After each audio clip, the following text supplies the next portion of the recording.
4年在澳洲创立了培雷中华武术协会，今年为止已经29年了，明年是30年。学校的规模在疫情之前有200多人，由于疫情人数有减少，150左右。那从刚开始来到澳洲，只有我一个人，但是呢，我坚持不断的推广中华武术在澳洲的发展，所以现在学校我是 head coach， 就是总教练，下面有11个辅导员、教练员帮我一起推广。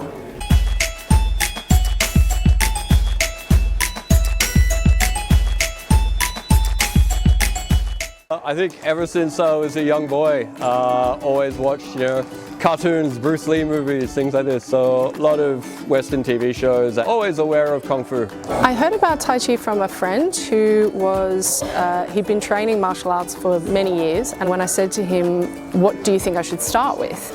He said Tai Chi, which I thought was quite surprising because he was someone in his 20s or 30s. We were both sort of quite young, and I always thought of Tai Chi as being something that old people did.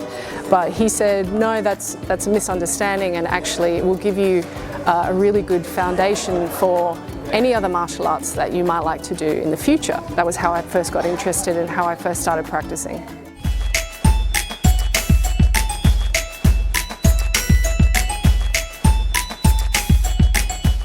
The Tai Chi is an exercise which you can do at any stage of your age. And what I've seen that the people who practice Tai Chi for a long time, they live a long and healthy life. Always been interested. I actually started pretty late in life, but I was interested from when I was a kid through teenager.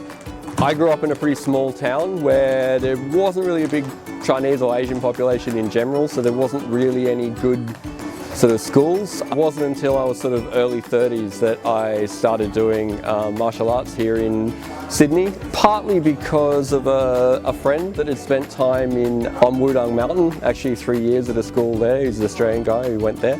My partner and I found Shifu Alice's school, and yeah, I've been here for 11 years now. I decided to learn Tai Chi, I think, because when I first tried it, it felt very natural and very comfortable.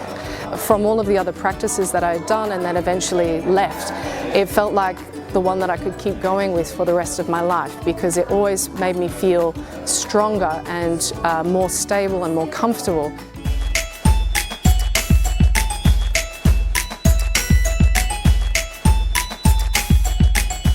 Health-wise, obviously, a lot of improvements, neck and back injuries, things like this, and things like Tai Chi, Wushu helped me a lot with that. When I started doing Tai Chi, I wasn't doing much exercise before. So I find myself being more flexible and stronger, especially my legs got much stronger. So I think one of the big changes in my life that Tai Chi brought was my temperament. I'm often especially growing up, I was a very reactive kind of person. If I felt threatened or uncomfortable, I would either become very scared or I would get very angry. And Tai Chi has made me feel a lot more peaceful in my life and has helped me be less reactive and less aggressive.